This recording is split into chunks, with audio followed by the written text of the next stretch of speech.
Diamond Radio na adom gidama khudol tamjagadoribasi sagolchen khudingi wena sandoksaba thoramda Diamond da isai saknasi hariba thoramasigi program ngasi su mausagum thamjari ngasi gi thoramasida mayamna call tawbiraktuna isa isa gi khoida jaba isai sing sakpiduna ngasi gi thoramasida hena mapung phaba thorama oinana ba sinba matamda mayamna tingbang biu hajari ngasi gi thoramasigi damaktadi koigi pikliba isa singi oina ngasi gi thoram asida khudong chaba thamjadi angang singi oina nongmaijing numita thamliba angang gi thoramda adamak saruk yahan binana baning singjari ngasi gi thoram diamond isai saknasi haiba thoram asida angang singi oina di khudong chaba si leijade haiba wafam sima thamjaraga ngasi gi isai saknasi haiba thoram asigi program asigi damak thamjariba live phone in program asigi number si myam da khanganjari Number is 7630944377 amuktang gana 7630944377 hariba number si hauja hangdun thamjari tabiriba singna call tawbiraktuna isa isa gi khoida jaba pambiba isai sing sakpi duna ngasigi diamond isai sangna si hariba thoromasibu mapung phan binana baning singjari ngasi gi thoromasi hauji Diamond Radio gi YouTube channel kusem live amadi Manipur online radio gi kuthangda hauji live thajari tabiriba sing tongan tongan ba medium sigi phambak thak asra sangshin biraktura ngasi gi thoromasibu hena mapung phaba thoromama oinana basin ba matamda mayamna tengbang biu hauji ahan ba phone call lokhachana ba sem sajagi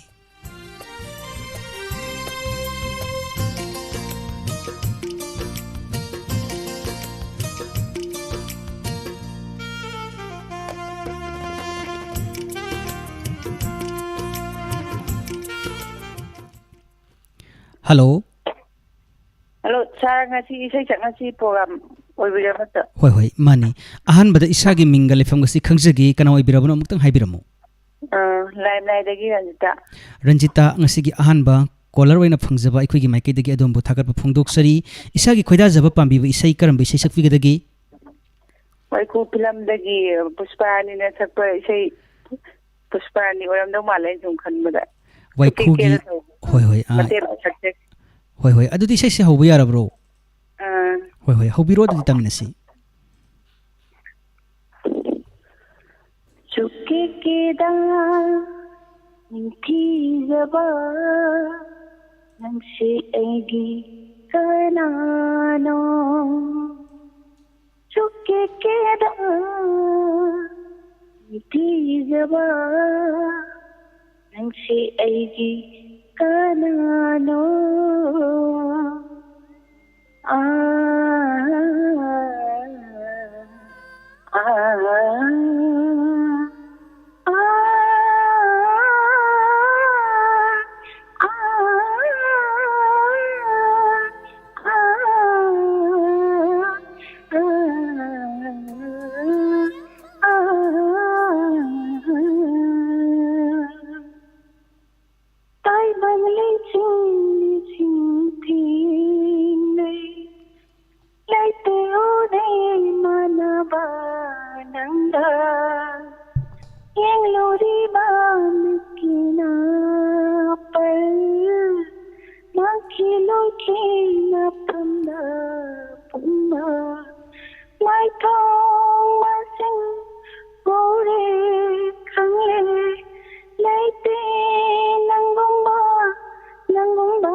Nisida aigi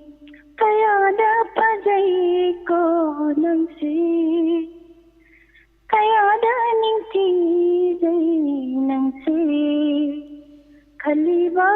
wa kan se na hari koita sai na sila junda ke ta ka onthokpa dasa haiduni ko yamna phajana isai se saktok pirami sungke keda ningthi jabi nangse aigi kanano sungke keda ningthi jabi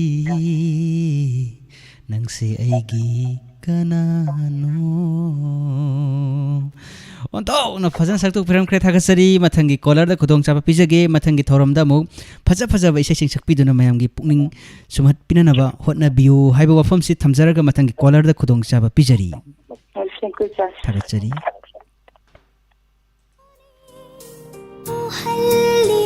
hallibaigi mitta shungkekeda ningthi jaba nangse aigi kanano shungkekeda ningthi jaba nangse aigi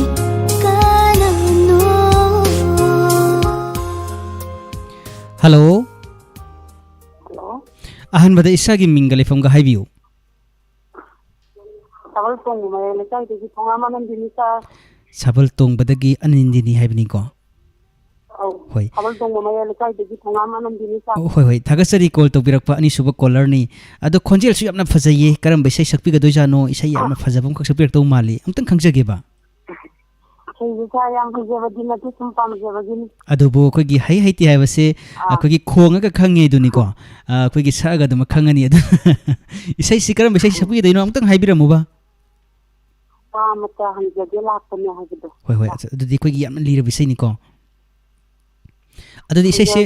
hoi isai se hobiro taminasi karamba waba oiriga ba hangdoise amtang tajage haibi mayam sinna koilan tibala irasuna pinjanita hoi thagasari maduma oibira sanu haiba wafam se laijabaga lunena thamjabaga lunena isai hobiro wa amata hanjage lakpane Uidoi sumnatagi amatani wa amata pungiri aronda wari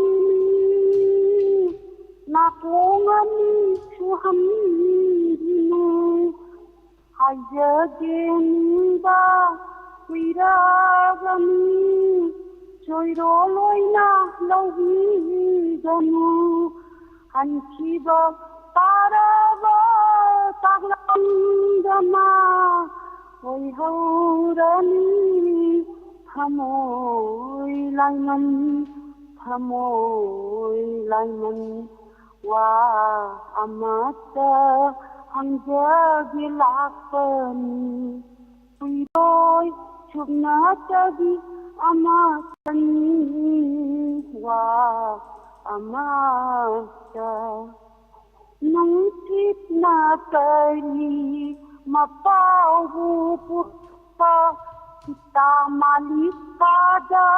tatana hanggaine ahida nong thang kublapada kari thogli gaga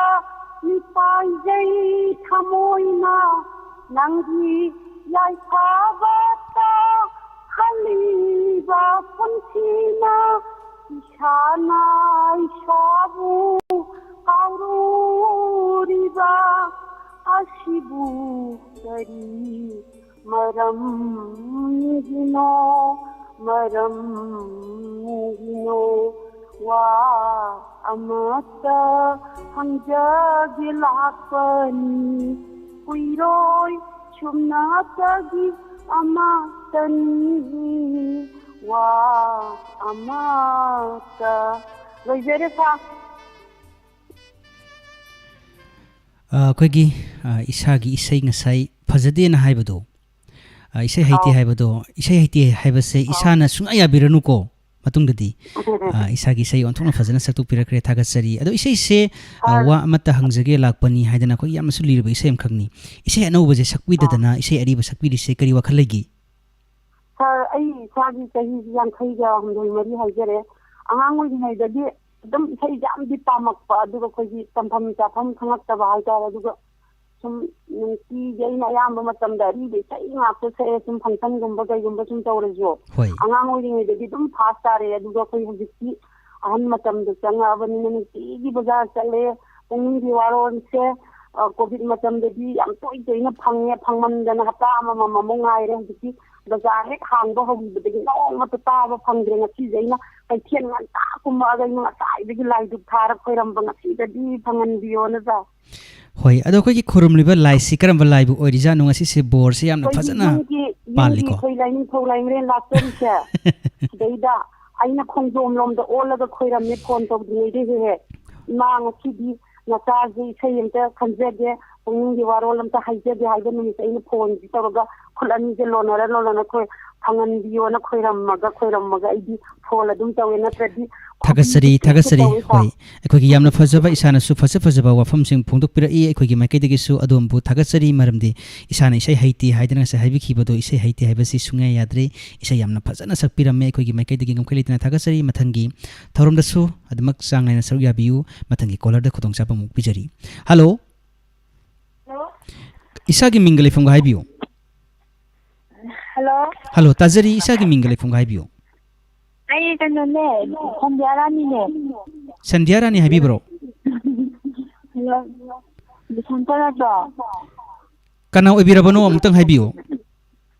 enone na dia Sandiara ni ne kanu kakingi ngasi di bisanta na te ko nursing ni ko ado isagi radio se khitang leitha biu na tragana khitam chathok piba yabra hoi leitha da hello hello khitang ga leitha biu ko hello hoi khoigi leifam se ngasai gi khoigi iko chatpaduna maram markana ta base kitang nungai jadri isagi mingal leifam se amutang haibiramo ai kano kakching dagi Sandiara ni ne ba hoi thagasari call tawbirakpa adomgi khoida jabe sei kari sei sakpi gadoi no sisibo isai se snai dawne aina ne pa ba ai gi nupa na sakadawne ba ko adadi phone se isana olaga isaina khoigi sakpi gadoi tongan ba mina sakoi ni ba hoi adadi sei se san ba hobo yara bro horasiro ho la de hoi adadi isai se haudringai gi mangoina na khoigi paibi gadori ba sigi ming sumtang khangja hoge ba kano abung go abung hoi adadi isai se hobiro hawan biro ko matam se khoigi akang nabi oibanina mayam isai se matang tathoksi ado ma kano gi wai khogi ne hoi ya suke ke dana du sakki hoi yare pibiro ko phone do mahak ta pibiro isai se horasi matam se mangan biro nu ko matang toksi chuke ke da ninti jabi namse aigi kananu chuke ke da ninti jabi namse aigi kananu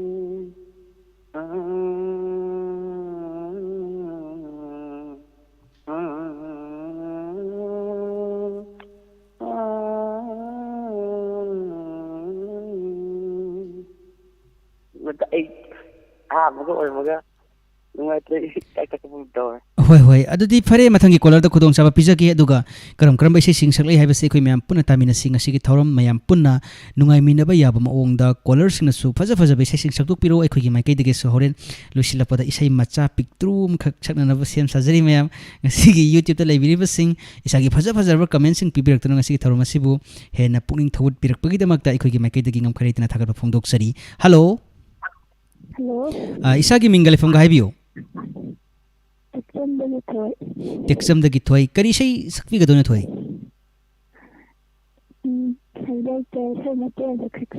adudi haurasiro hoi hobiro tamina sei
ꯍꯣꯏ ꯍꯣꯏ ꯌꯥꯝꯅ ꯐꯖꯩ ꯏꯁꯩꯀꯣ ꯏꯁꯩ ꯁꯛꯄ ꯌꯥꯝꯅ ꯍꯩ ꯑꯗꯣ ꯏꯁꯥꯒꯤ ꯑꯩꯈꯣꯏꯒꯤ ꯏꯁꯩꯁꯦ ꯁꯛꯄ ꯃꯇꯝꯗ ꯏꯁꯥꯒꯤ ꯃꯥꯏꯀ꯭ꯔꯣꯐꯣꯟꯁꯤ ꯈꯤꯇꯪ ꯑꯩꯈꯣꯏꯒꯤ ꯂꯥꯞꯊꯣꯛꯑꯀꯥꯟꯗ ꯐꯣꯟꯗꯒꯤ ꯈꯤꯇꯪ ꯂꯥꯞꯊꯣꯛꯑꯒ ꯁꯛꯑꯝꯃꯒꯗꯤ ꯁꯣꯏꯗꯅ ꯅꯨꯡꯉꯥꯏꯒꯅꯤꯅ ꯈꯜꯂꯤ ꯑꯩꯈꯣꯏꯒꯤ ꯏꯁꯥꯅ ꯏꯁꯩ ꯁꯛꯄꯁꯦ ꯑꯩꯈꯣꯏꯒꯤ ꯏꯌꯥꯔꯄꯤꯁ ꯍꯥꯞꯄ꯭ꯔꯣ ꯅꯥꯀꯣꯡ ꯇꯥꯕꯤꯒ ꯍꯥꯏꯕꯗꯣ ꯍꯥꯞꯇꯦꯕꯀꯣ ꯑꯗꯣ ꯑꯩꯈꯣꯏꯒꯤ ꯏꯁꯩꯁꯦ ꯁꯛꯄ ꯀꯥꯟꯗ ꯑꯩꯈꯣꯏꯒꯤ ꯃꯥꯏꯀ꯭ꯔꯣꯐꯣꯟꯁꯤ ꯃꯦꯁꯤ ꯅꯛꯁꯤꯟꯕꯁꯤꯅ ꯃꯔꯝ ꯑꯣꯏꯔꯀꯥꯟꯗ ꯑꯩꯈꯣꯏꯒꯤ ꯀꯩ ꯍꯥꯏꯅꯤ ꯇꯥꯕꯗ ꯅꯨꯡꯉꯥꯏꯇꯕ ꯑꯩꯈꯣꯏꯒꯤ ꯐꯤ ꯂꯥꯎꯕꯈꯛ ꯌꯥꯎꯕꯀꯣ ꯑꯗꯨꯅ ꯏꯁꯩꯁꯦ ꯈꯤꯇꯪ ꯑꯩꯈꯣꯏꯒꯤ ꯏꯁꯩꯒꯤ ꯃꯒꯨꯟꯁꯦ ꯌꯧꯍꯟꯗ꯭ꯔꯦ ꯑꯗꯨꯕꯨ ꯀꯩꯁꯨ ꯀꯥꯏꯕ ꯂꯩꯇꯦ ꯏꯁꯥꯒꯤ ꯑꯉꯝꯕ ꯊꯥꯛꯇ ꯃꯌꯥꯝꯗ ꯏꯁꯩ ꯃꯇꯦꯛ ꯑꯃꯇ ꯑꯣꯏꯔꯒꯁꯨ ꯇꯥꯍꯟꯕꯤꯔꯝꯕ ꯑꯗꯣꯝꯒꯤ ꯄꯥꯡꯒꯜ ꯑꯗꯣꯝꯒꯤ ꯊꯧꯅꯥ ꯑꯩꯈꯣꯏꯒꯤ ꯃꯥꯏꯀꯩꯗꯒꯤ ꯊꯥꯒꯠꯄ ꯐꯣꯡꯗꯣꯛꯆꯔꯤ ꯃꯊꯪꯒꯤ ꯀꯣꯂꯔꯗ ꯈꯨꯗꯣꯡꯆꯥꯕꯁꯤ ꯄꯤꯖꯔꯒꯦꯀꯣ ꯑꯗꯨꯒ ꯑꯃꯨꯛ ꯀꯔꯝꯕ ꯏꯁꯩꯁꯤꯡ ꯁꯛꯂꯤ ꯍꯥꯏꯕꯁꯤ ꯑꯩꯈꯣꯏ ꯃꯌꯥꯝ ꯄꯨꯝꯅꯃꯛ ꯇꯥꯃꯤꯟꯅꯁꯤ ꯉꯁꯤꯒꯤ ꯗꯥꯏꯃꯟꯗ ꯏꯁꯩ ꯁꯛꯅꯁꯤ ꯍꯥꯏꯔꯤꯕ ꯊꯧꯔꯝ ꯑꯁꯤꯒꯤꯗꯃꯛ ꯊꯝꯖꯔꯤꯕ ꯅꯝꯕꯔ ꯃꯌꯥꯝꯗ ꯑꯃꯨꯛꯇꯪ ꯅꯤꯡꯁꯤꯡꯖꯒꯦ ꯃꯔꯛ ꯊꯠꯅ 7630944377 ꯑꯃꯨꯛꯇꯪ ꯍꯟꯅ 7630944377 ꯍꯥꯏꯔꯤꯕ ꯅꯝꯕꯔꯁꯤꯗ ꯀꯣꯜ ꯇꯧꯁꯤꯟꯕꯤꯔꯧ ꯑꯗꯨꯒ ꯈ꯭ꯋꯥꯏꯗꯒꯤ ꯅꯣꯛꯅꯤꯡꯕ ꯑꯃꯅ ꯑꯩꯈꯣꯏꯒꯤ ꯉꯁꯤꯒꯤ ꯏꯁꯇ꯭ꯔꯤꯃꯔꯁꯤꯡ ꯑꯩꯈꯣꯏꯒꯤ ꯃꯥꯏꯀꯩꯗ ꯌꯥꯝꯅ ꯁꯦꯡꯅ ꯍꯥꯏꯔꯕꯗ ꯐꯖꯕ ꯋꯥꯔꯣꯜꯁꯤꯡ ꯏꯕꯤꯔꯩ ꯑꯩꯈꯣꯏꯒꯤ ꯃꯥꯏꯀꯩꯗꯒꯤꯁꯨ ꯉꯝꯈꯩ ꯂꯩꯇꯅ ꯊꯥꯒꯠꯆꯔꯤ ꯑꯗꯨꯒ ꯃꯔꯛꯇ ꯑꯩꯈꯣꯏꯅ ꯄꯥꯊꯣꯛꯄ ꯌꯥꯕ ꯃꯌꯥꯝꯒꯤ ꯄꯨꯛꯅꯤꯡ ꯅꯨꯡꯁꯤꯡ ꯑꯣꯏꯒꯗꯕ ꯋꯥꯐꯝꯁꯤꯡ ꯂꯩꯔꯒꯗꯤ ꯑꯗꯨꯃꯛ ꯏꯕꯤꯔꯣ ꯍꯥꯏꯕ ꯋꯥꯐꯝꯁꯤ ꯊꯝꯖꯔꯒ ꯃꯊꯪꯒꯤ ꯀꯣꯂꯔꯗ ꯈꯨꯗꯣꯡꯆꯥꯕ ꯄꯤꯖꯔꯤ ꯍꯜꯂꯣ ꯍꯜꯂꯣ ꯁꯥꯔ ꯇꯥꯖꯔꯦ ꯏꯁꯥꯒꯤ ꯃꯤꯡꯒ ꯂꯩꯐꯝꯒ ꯍꯥꯏꯕꯤꯌꯨ ꯑꯣꯀ꯭ꯔꯝ ꯄ꯭ꯔꯇꯤꯃꯥ ꯍꯥꯏꯕꯤꯕ꯭ꯔꯣ ꯍꯣꯏ ꯊꯥꯒꯠꯆꯔꯤ ꯀꯣꯜ ꯇꯧꯕꯤꯔꯛꯄ ꯀꯔꯤ ꯏꯁꯩ ꯁꯛꯄꯤꯒꯗꯣꯏꯅꯣ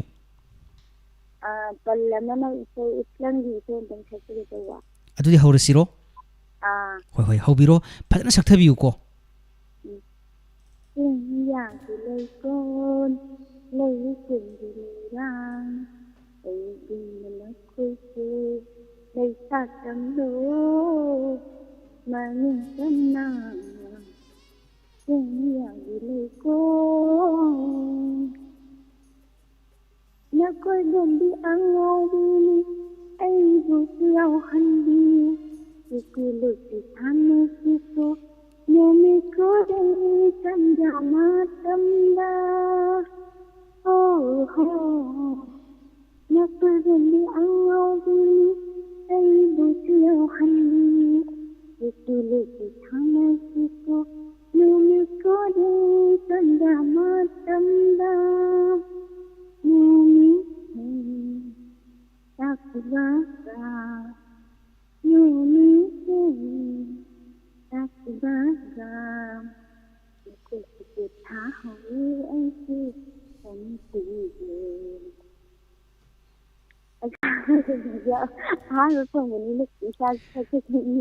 ꯍꯣꯏ ꯑꯗꯣ ꯉꯁꯤꯁꯦ ꯃꯃꯥꯡꯗ ꯀꯣꯜꯁꯦ ꯁꯨꯛꯐꯪ ꯐꯪꯈꯤꯗ꯭ꯔꯤꯕ꯭ꯔꯥ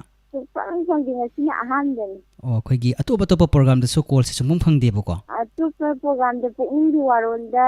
ꯑꯅꯤꯔꯛ ꯑꯍꯨꯝꯂꯛ ꯑꯃ ꯐꯪꯈ꯭ꯔꯦ ꯑꯗꯨꯒ ꯏꯁꯩ ꯈꯟꯕꯩ ꯄ꯭ꯔꯣꯒ꯭ꯔꯥꯝꯁꯦ ꯐꯣꯟꯁꯦ ꯑꯗꯨꯝ ꯇꯧꯕ ꯁꯨꯛꯐꯪ ꯐꯪꯗꯕ ꯍꯣꯏ ꯑꯗꯣ ꯉꯁꯤꯒꯤ ꯏꯁꯩ ꯁꯛꯅꯁꯤ ꯍꯥꯏꯔꯤꯕ ꯊꯧꯔꯝ ꯑꯁꯤꯗ ꯑꯗꯣꯝꯅ ꯀꯣꯜ ꯐꯪꯕꯒꯤ ꯅꯨꯡꯉꯥꯏꯕ ꯑꯗꯒꯤ ꯏꯁꯩ ꯁꯛꯄꯒꯤ ꯅꯨꯡꯉꯥꯏꯕꯁꯤ ꯃꯌꯥꯝꯗ ꯀꯔꯤ ꯍꯥꯏꯅ ꯍꯥꯏꯕꯤꯅꯤꯡꯉꯤ ꯑꯩꯈꯣꯏꯒꯤ ꯔꯟꯖꯤꯇꯥ ꯀꯩꯁꯥꯝꯅ ꯑꯁꯨꯝꯅ ꯍꯥꯏꯕꯤꯔꯛꯏ ꯀꯣꯂꯔ ꯍꯥꯏꯔꯒ ꯈꯨꯕꯥꯛ ꯈꯨꯗꯅ ꯑꯗꯣꯝꯒꯤ ꯏꯁꯩꯕꯨ ꯄꯨꯛꯅꯤꯡ ꯊꯧꯒꯠꯄꯤꯔꯛꯏ ꯂꯥꯏꯛ ꯇꯧꯕꯤꯔꯛꯏ ꯀꯔꯤ ꯋꯥꯐꯝ ꯍꯥꯏꯕꯤꯅꯤꯡꯕ ꯂꯩ ꯌꯥꯝ ꯍꯔꯥꯎꯕ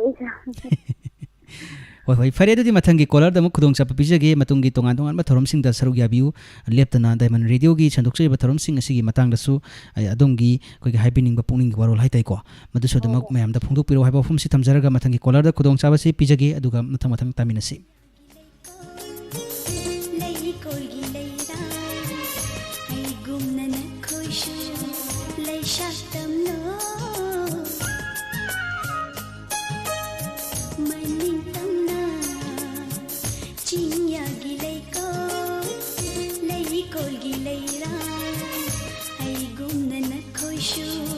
Leisha tamlo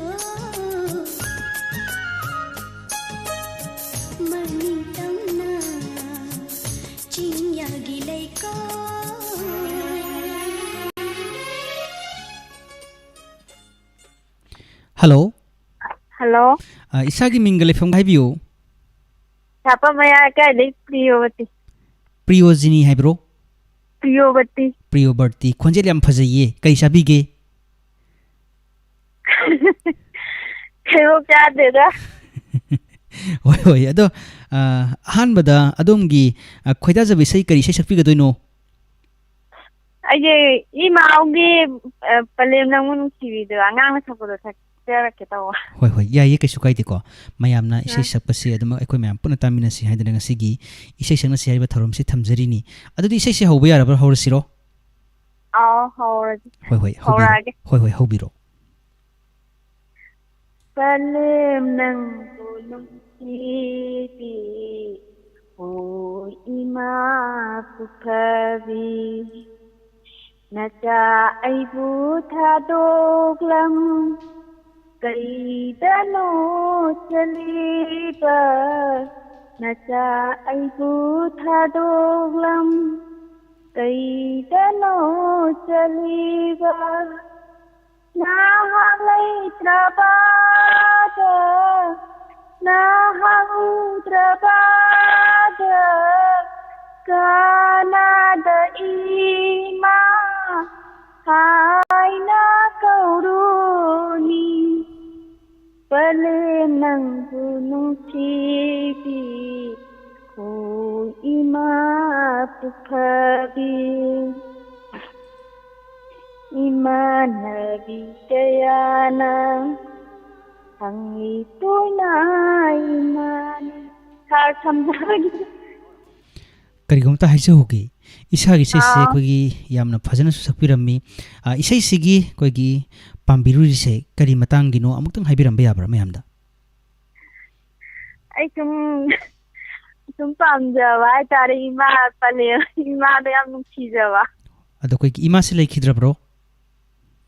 laikidre hoi amabu oirabasu thangai sengna kogi leikidabasina amaromda phabara haidana khali maramdi karigino haba matamda kogi ima ipa leina kogi sibi khibaga samanana karingba mating amata kogi karigba mating amata phangadu sarpudi ko adana koi thangai sengna leikidabaduna phabara ne khali tawbatabu masi koina leikidi haidana masi nungai taba tawbigano maramdi ekhoisu dungai adagi collar isasu adumangai hojik chilipa koi meyam puna wai sanari se horen miku khargi tungda thoromsigi matungda ekhoi hojik kari thokani haiba tambangam deko aduna hinglingai punsigi mate kharasidi ekhoi meyam puna amagi mateng amagi mateng amana pangnara kanda ekhoi meyam puna hingmina se haiba wafam si thamjari ado hojik se isagi maikai gi oina low yaibagi film sidi lusin birak labra hobata ngai ribra kamai tawbir haiba tang tendang na thambiram biabra sa khoi laikai gi sum adu gi laikai gi khulang tawra khawbu khoi isagi di khawjedri kitang changtak thawre adu yumna gi sanu mi sida khawge na du tamjari hoi fare isagi low sathok leba low ama oibiyo ko haijabaga lonana mathangi collar da khudong chaba pijage aduga ngasai gi isana koi gi thawai tana sakpiram bi seido palem nangbu nungsibi hoi ma pukphabi sei se khoi gi maikai digi mathangi collar ngaina mati amtang kudol tamjagi taminasi hoi thagatsari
Hello.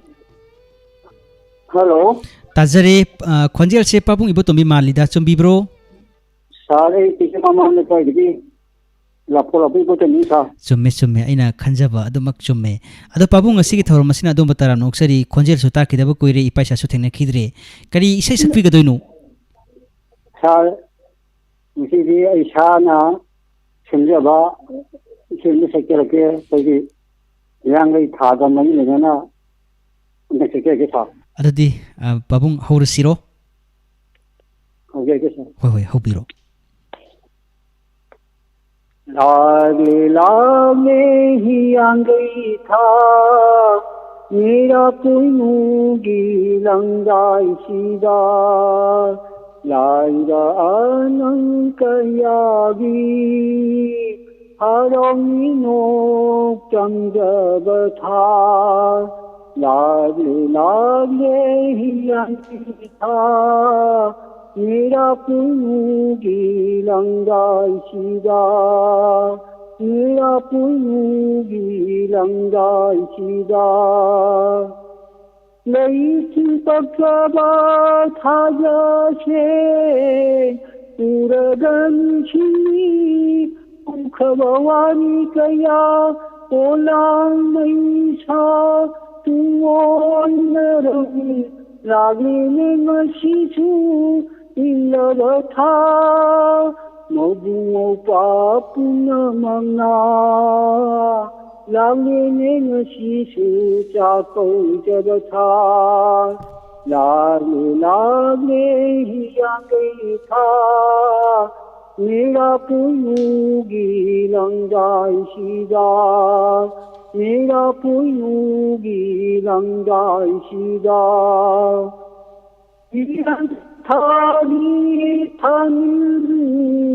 लागले नशीसु मेरा Bhiva फुका Yanghee थाली पागा लागले नशीसु चाकू जब था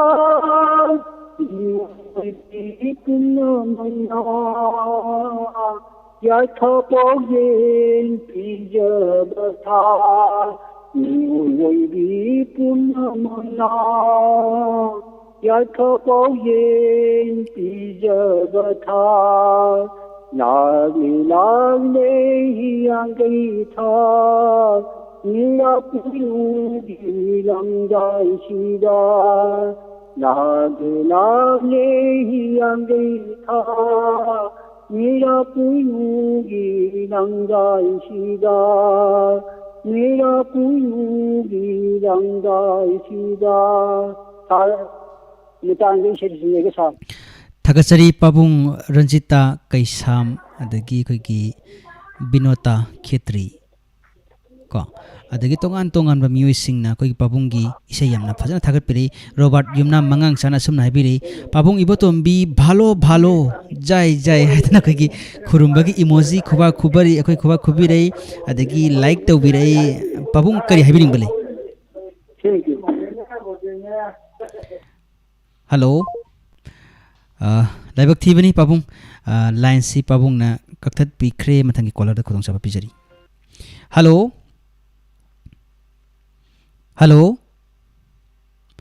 024 na loiba number ni line si tanadre line si kaksharage waru bibe ade matam su leiri bani na amuktang gana try tawbiro. Ngasi gi thamjari ba diamond session se ba thorum si gi damak thamjari ba number si 76309443 77 hai ba number sa call token biu adom gi apamba khoida jabi se sing sak biu. Hello. Hello. Kana obira bano. Phone panjere ha thawal wang matabadagi ingukum subyami sar. Thagachari thawal wang matabadagi surbala adom gi khonjel tajabada nungai jai kari isai sakpi ga dobo lege. Saya sidi program da chini sakta isai intang udin kanjere. Adadi isai se haurasiro. Hawasi. Hoi haubiro. Tanaji thong jinda tu se tu gani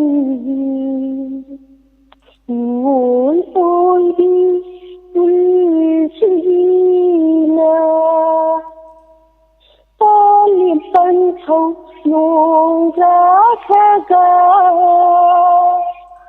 panai ma thanda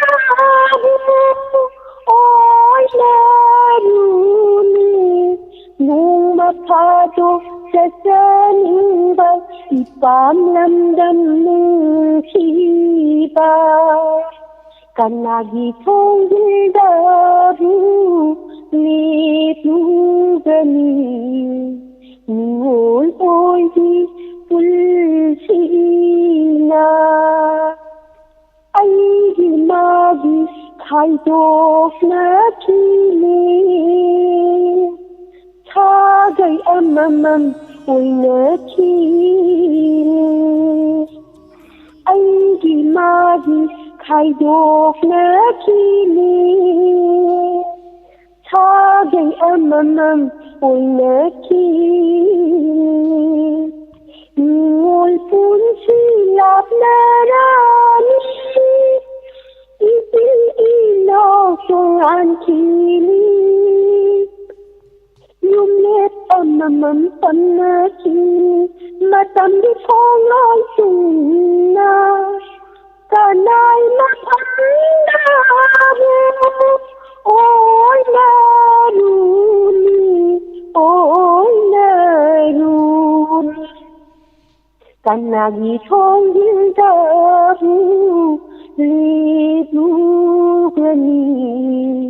ngol oidi pulsina ibun ipagi marasa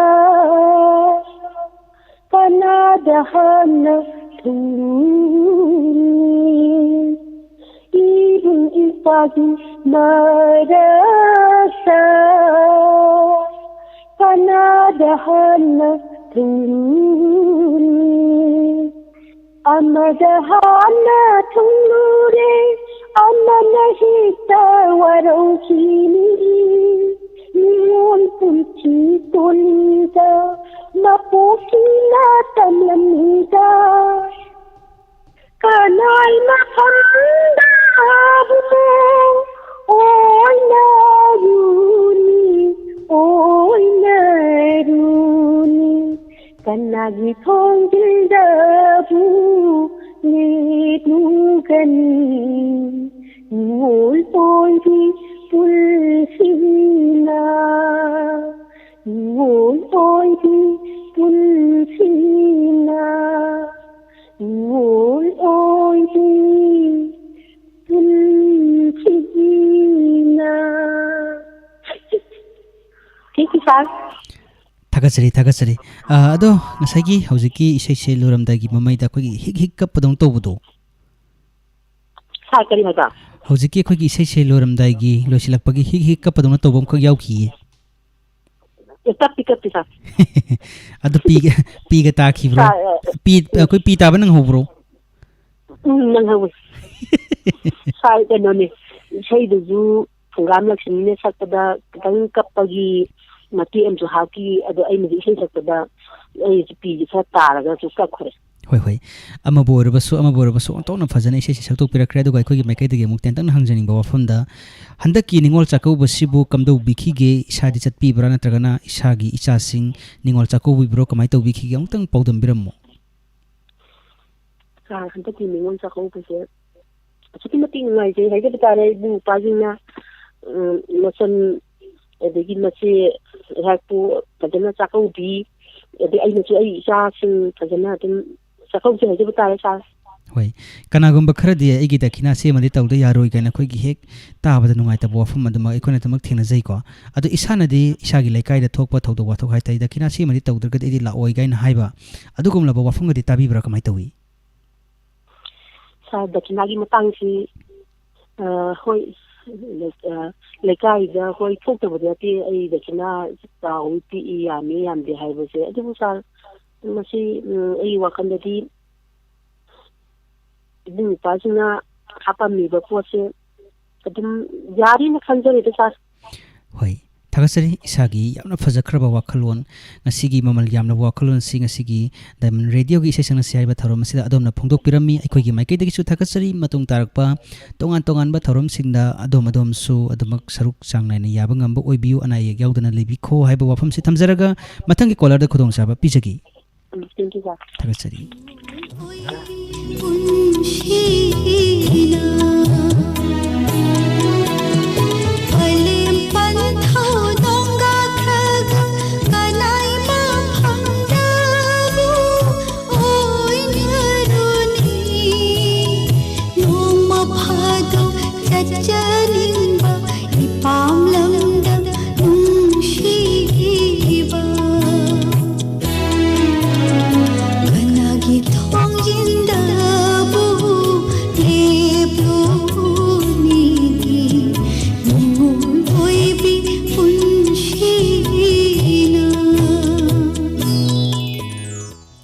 Hello.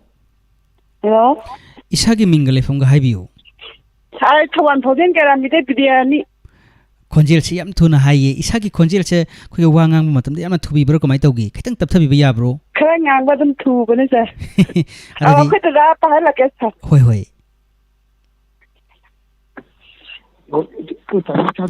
Tagasari adom bataram noksari isagi mingdo amutang khangjahoge amta haibiu ba. Sukham Shorjit. Hoi hoi. Adom bataram noksari isagi khoida jabi sei kari sei sakpi ga doino.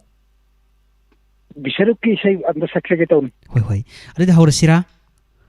Oh. Haubiro taminasi. Poinu laubu uraga ningsing lagle no hona lamlan bido tam khabi lamlan bido tam khabi poinu laubu uraga Chasang asig di sa ro sindar batham padana tung phara sage hoi hoi ado isai si akogi matiam tang wargasu saktukpagi khudong chaba phangbosi isagi wakhal si kamai togi yam nungai jai ado dinu wakhanda habiu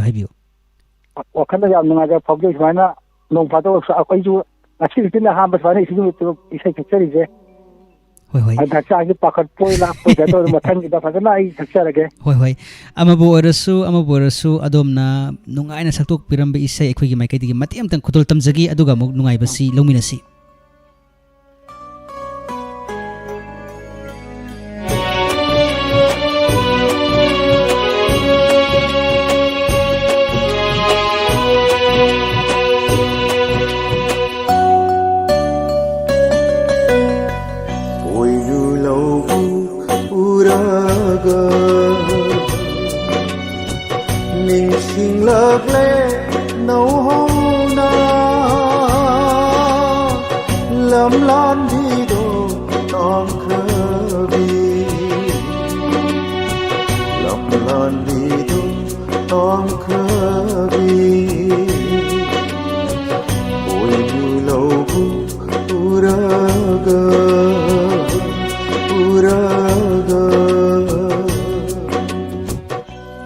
Hello. Good evening, sir. Good evening. Isagi mingale from Gaibiu. Suresh Toksom, isok mamang sing food, sir. Hoi hoi. Tagasari, adongi konjel si mamang su tajakre ko. Hoi, sir. Ado kari isai sakpi ga dobuno. Ha. Kari isai sakpi ga doino.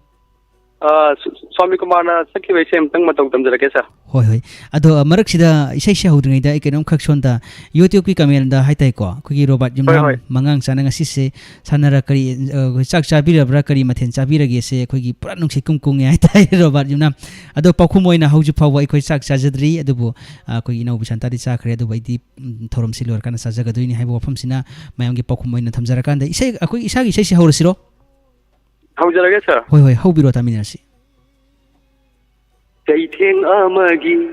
jaina khang li ngai da jaina amagi jai theng amu apsilak patara bara nangna asira nanga khangnaru bagi nuaiba Jaitheng amagi Jaina khangli ngaida Jaina amagi Jaitheng amu Hapsilak patarabara nangna Asira nanga Khangnarubagi nungaiba Semjin sajil haijinba Haijadaba aingonda Hanjil hanjil nangna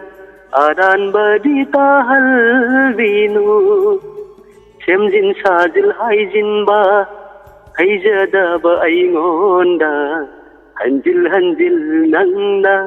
Aran badi tahalvinu Kappa haijadaba ibu nangna Hanjil hanjil ngasidi kabhalle aibu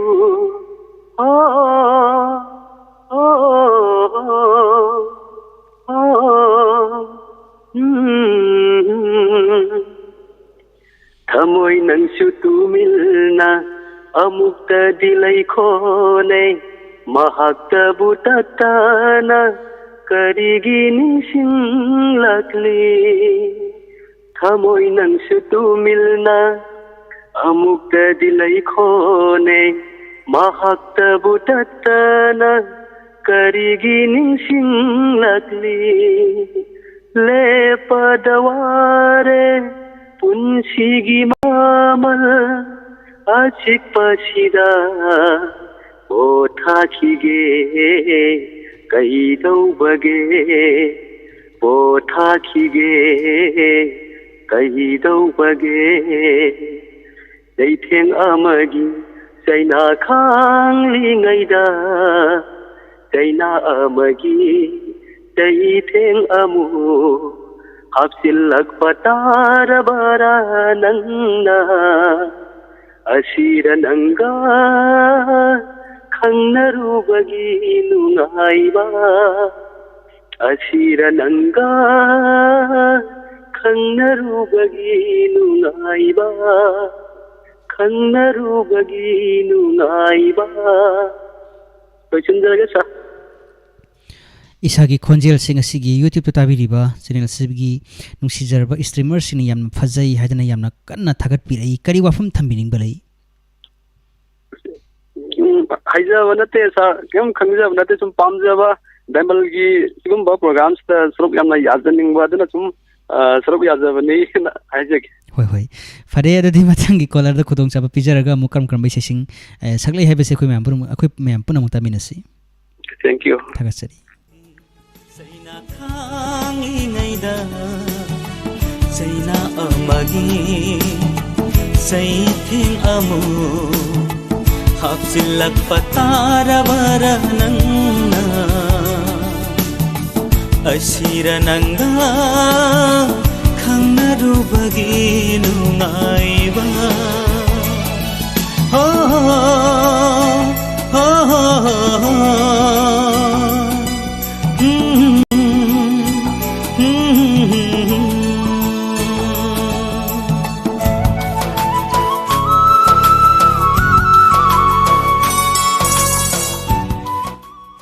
Hello Hello kana oibirabano Isang umangking Malem Leima Malem Leima kari isai sakpi gadoino Sai zen sa sakba yening ko lagle dam sakya sa haurasiro Hoi hoi haubiro yening ko lagle aigi thamoy se nangi nungsi saktam urubada yening ko lagle aigi thamoy se nangi nungsi saktam urubada kathaga ngamlaktare aigi thokningse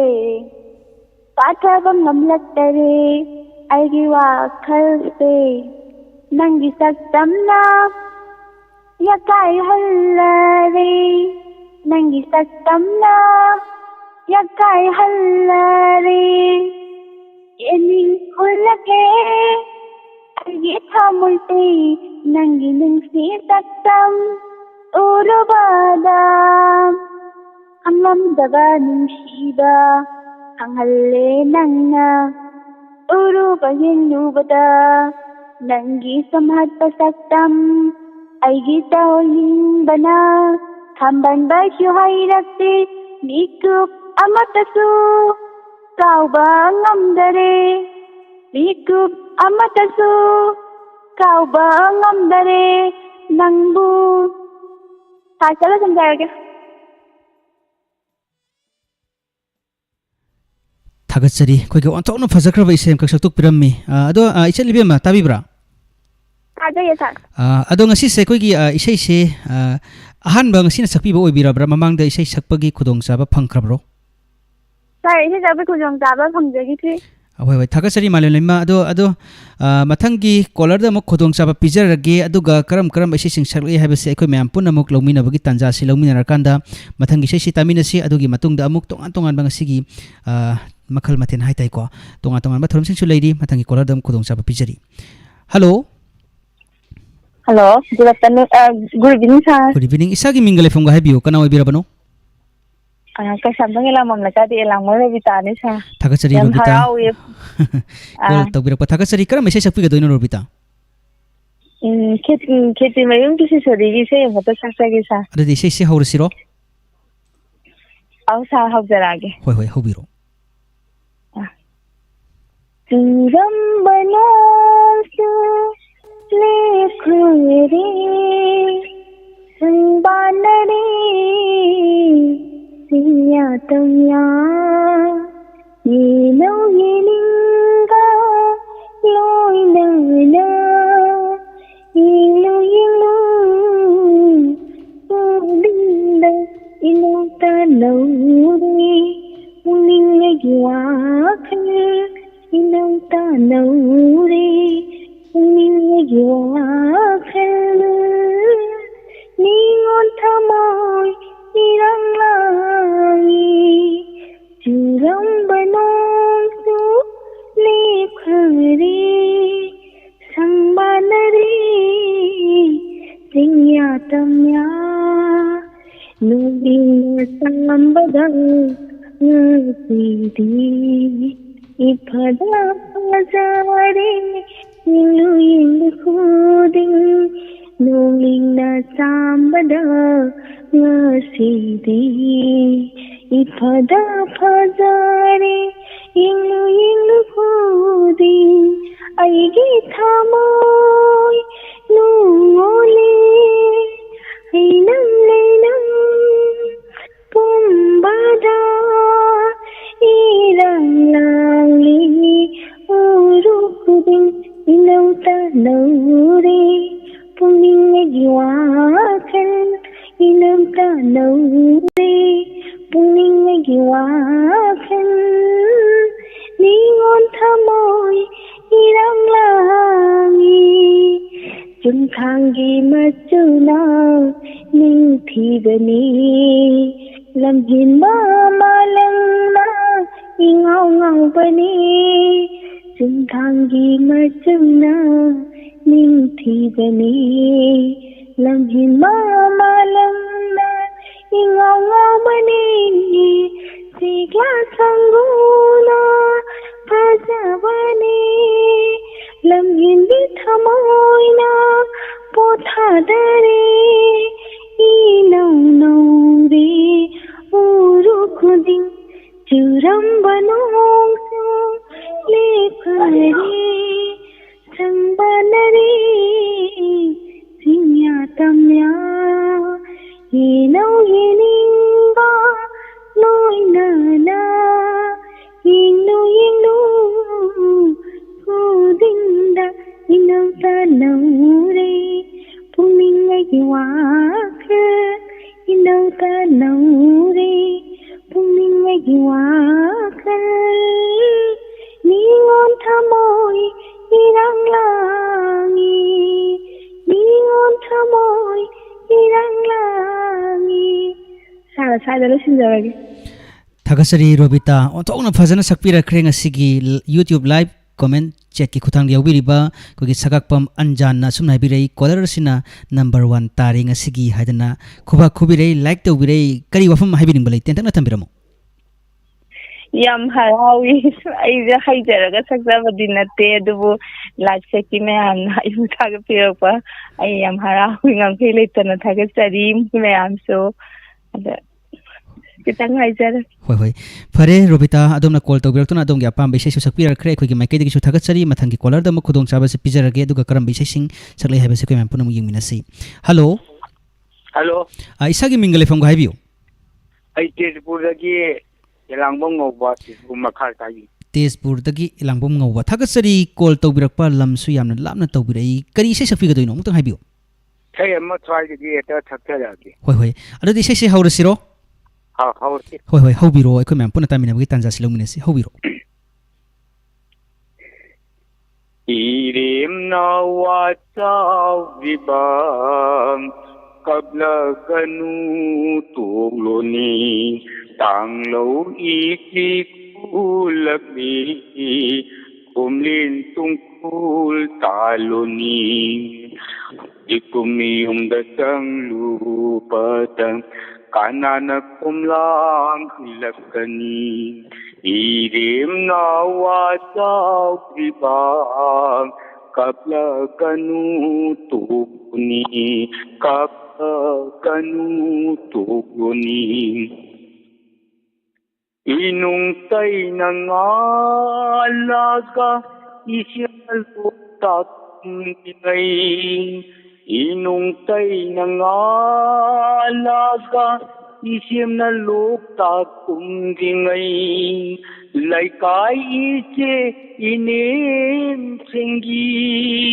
sinsa mahut hilakag kumlang kita hindi yuba tongin jangna hairuni kumlang kita hindi yuba tongin jangna hairuni irim nawa taw vibang kapla ganu tugluni pari pangle harau jadang laipak jau jai badam pari pangle harau jadang laipak jau jai badam Lingjin khaba maruki chari wathak napadam palem pantau anidi lairai pakalai khare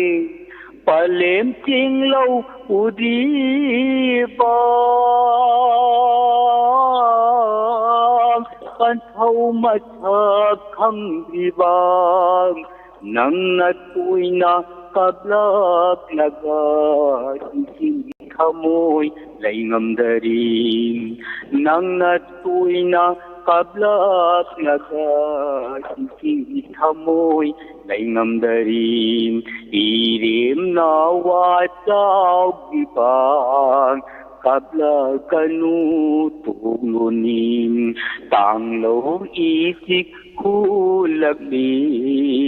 kumlin tungkul talunin hauji kumiyum datang lupatan kanana kumlang hilakanin irim nawa taw gibang kapla kanu tuglunin kapla kanu tuglunin wajar sa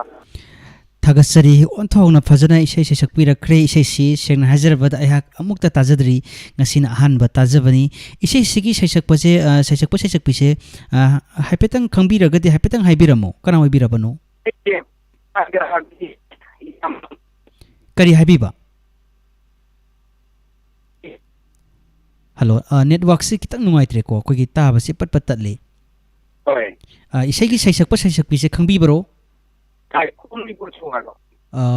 ibochau akogi ibochau hai sumale to khonjel se kitang tabada nungaitre line se aduna waru bibya de mathangi caller da makhodong chaba se pichage aduga karam base sing saklai hai base ko myam punam taminasi hello hello Hello, tabi bro. Call to berli ba isa gi mingle from gasi amutang haibiyo. Hello, tabi rabra. Hoi Sir, hoi. aise demonstrator sida machine ahan ba phangjaba oiba na makai try dum tawraga sumpang phangjadaba aisa takse aise lamrai ten di manung chanan leiba kanghu sinjin khulen degi tabu kawi sa Thagat sari sar chawba. ngati phone khangau dan phangba sida ise mati amatang khudun tamjaram Hoi hoi. Adudi chawba hor sira matam se sum khoi naksilak pana matang gi caller se ani hum dang lokhat panang brieng jagi. Hobiro isai tamina si karamba isai oi yoba. sar ngasi ahan ba oibanina lata misnamna sappa ise mati amakatan chacharam Hoi hoi. Hobiro tamina narsi. Nongjudina te inga ingi nongjudina te inga ingi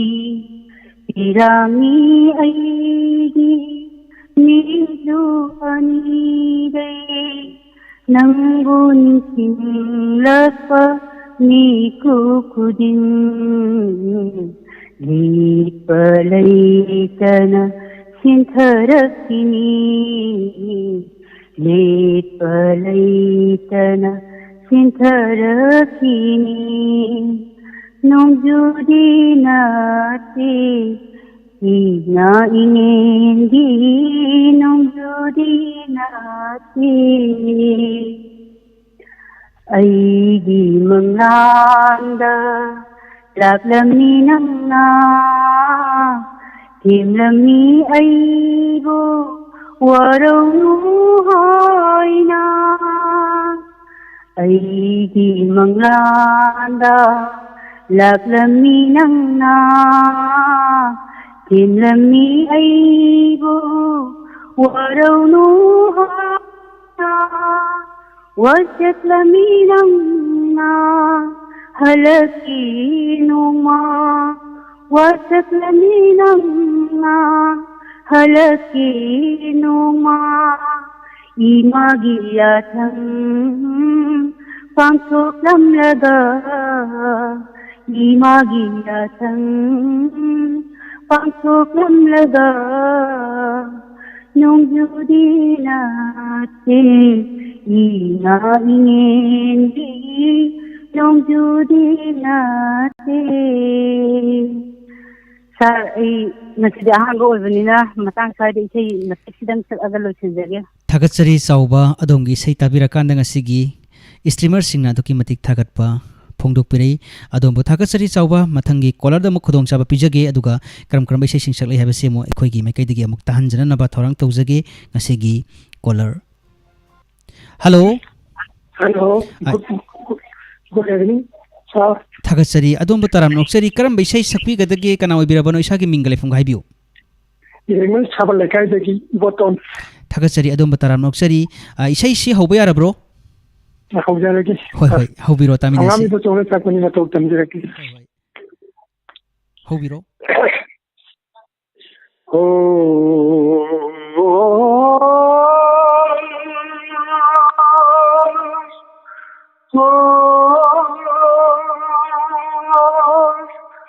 Laisilaki khajandu thari khala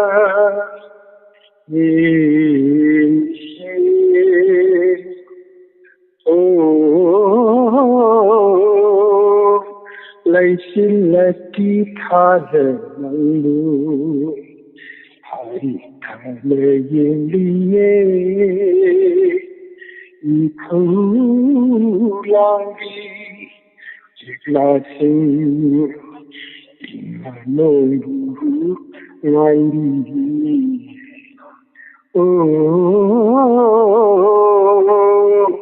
Laisilaki khajandu Tamna khundada taudri basi kholiye mol oi bisano sing sangya gitu kadi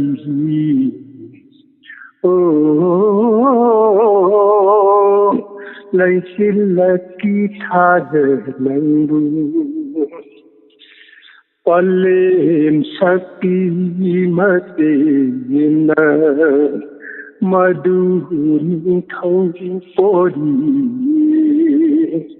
ꯄꯂꯦꯝ ꯁꯛꯄꯤ ꯃꯇꯦꯡꯅ ꯃꯗꯨ ꯅꯤꯡꯊꯧ ꯄꯣꯔꯤ ꯅꯥꯎꯁꯨꯝ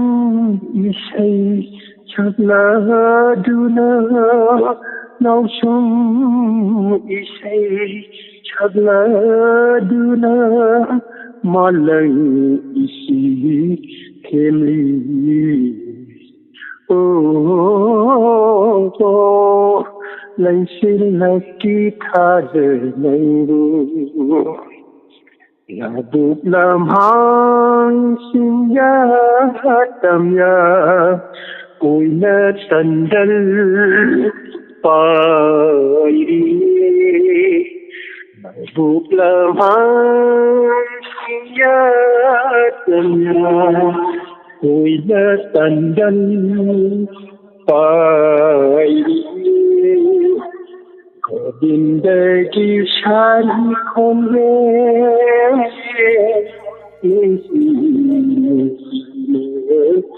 tari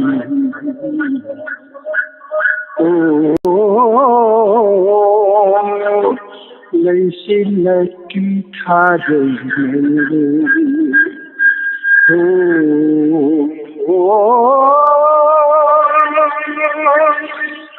Laysilaki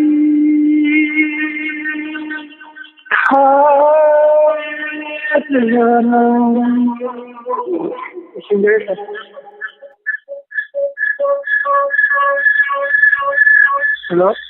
Karigumtang haizagi isagi radio do mutatpiro. Hello tabi bro. Oh, sadare sa. Isagi radio do mutatpiro ko. Kogi isagi radio do gi khon thangna sona taba kan isagi radio to so do kogi dum ngang hoji lei do dum tabiram lagani. Aduna isai hoji ki oina ti kogi mathangi caller hai tai mathangi caller si lakho charorogi koi pabung no soroi ba caller su ojaragi ngasigi caller singi lakta pabung su amani asumna YouTube ki khuthangna tabiri ba streamer singi lakta gi kogi ise IBM charning thousand na asumna habirai caller asina muk fast tari haidana like to birai pabung bu thagat pirai kari wafam thambini ba lei pabung habiu haita thakya mane mayam ka piyo yam ningai bi sa hoi fare adi pabung matam su lesilaktabana maram orakanda ngasigi onadi pabung na soreba caller oijagi aduga aikhoi gi maikai dagi su isei se amuk khoi gi mati amtang mayam da saknana ba hona jagi aduga ngasigi thorom si lusinjagi thagachari pabung ngasigi onadi diamond da isei saknasi haiba thorom asi matang asida kogi call si lakhotpagi matam si lusinjage maram asina kogi caller singna call tausan birak I yamna toina dama hoisi dama call lai adubu call se kogi maikai digi paikatti haibagi nungaita basi karimta tawbiganu maramdi hojik se matam se laisilaktabana maram kana gasi kogi call se lokhachadabani hojik ehakki maikai digi su isai amatang kodol tamjage kaisu haijabana chade mayam ngasigi thoram asida mayam gi nungana ba haidana isai se dumak saksaga dawbani sokibalan kiba yorbasu tabiriba singna puchel sauna ngakpina naba ai haki mai kai dagi haijari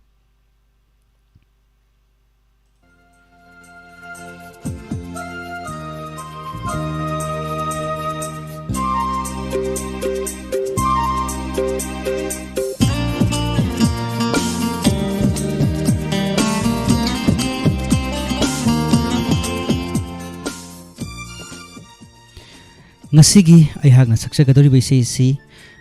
kogi khonjel film asidagi ahibam laikidraba oja syam na sakpiramba nongmaithem paharina sairangba isaini nangbu asum ningsingduna leire hariba isaisi mayamda matau tamaga saksage isaisi saksaba matamda sokibulan kiba yorbasu tabiriba singna pukchel sauna ngakpinanaba ehaki maikidagi haijari ngasigi thoram hauji isai mayamda kudol tamjage mayam isaisi track music khongjara kan isi saksagi sokibulan kiba yorbasu tabiriba singna ngakpinanaba ningsingjari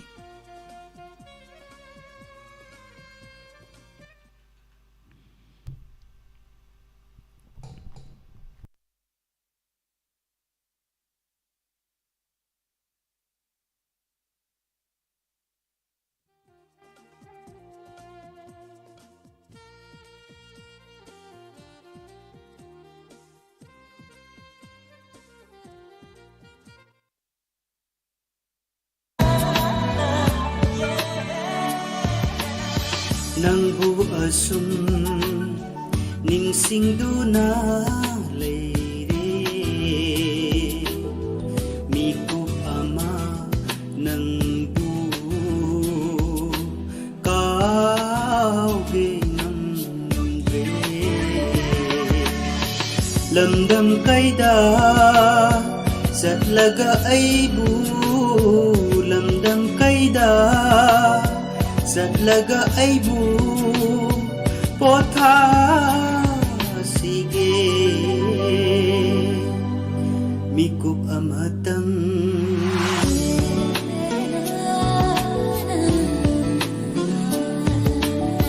nangbu asum ningsingduna leide mikup ama nangbu kauge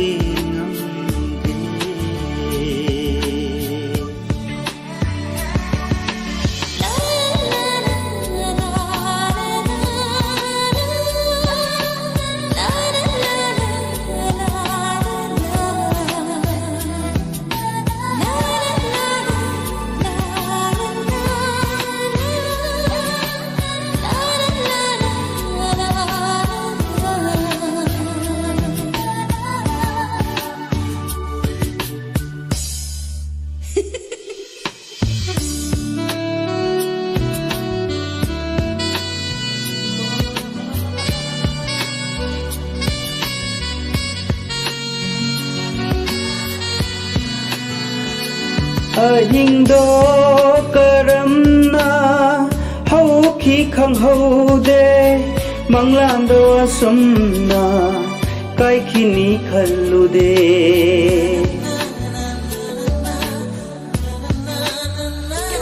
Ahingdo karamna hauki khang haude manglando asumna kai khini khallude Asira punsi asira nungsiba aigi wakhal aigi punsi aigi wakhal aigi punsi mafam khanre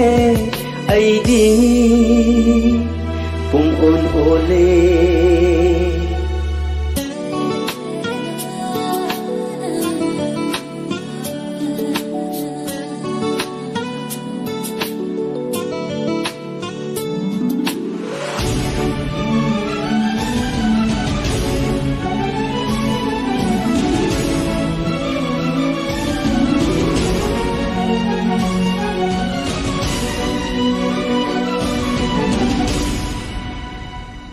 khang lage ningi awabase khang bagi pangal loi kramale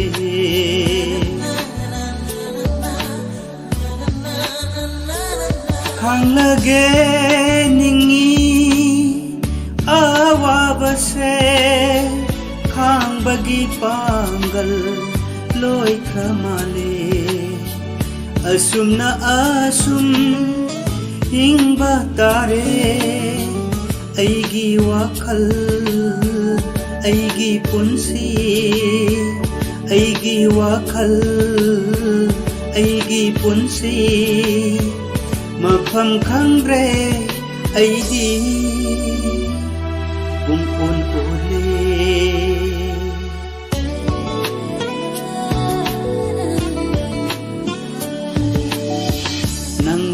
asum ningsingduna leide mikup ama nangbu kauge ngamre lamdam kaida zatlaga aibu lamdam kaida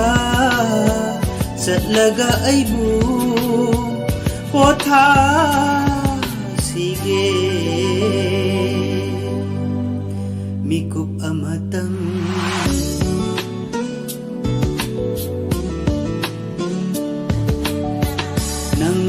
sum ning sing du na leire mikup ama nang kau re kau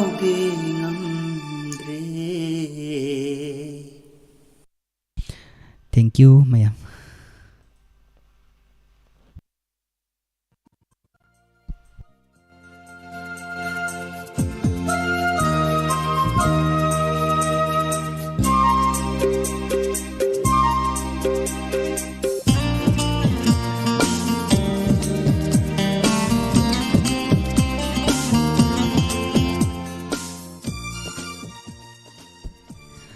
Hojik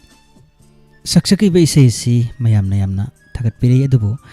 thagat pirei haibagi nungai badi damak thamoi de leje adubu saisakpa ama tasengna oirudabana thagat pirakpa adomgi waising phaja phaja waising se parurakanda ayaki thamoi da sengna harabada akibam ka faujai ngasigi saksaki ba isai asigi credit khudingmak saisakpa laikhidraba oja ahibam shyamda ngasigi credit khudingmak Pijari hai wafam si thamjaraga ngasigi diamond isai changasi hai batharom asida mayamna call tawbiratuna saruk gabi kibasing call toroklaga line phanghodraba channel asibu nungsibiba listener sing streamer sing akhogi maikai dagi thakat phongtok chari ninghanaba tawbiganu mathangi tonganba isai changasi hai batharom amadasu mayamna call tawbiduna ngasigi phanghodraba caller sing matamda isagi phajaba isai sing sakpiduna thaurambu mapung phanbiu haijabaga lunana ngasigi isai changasi tharom asi matang aselu sinjari tharom tabiribasing ekpam nursing amukana khurumjari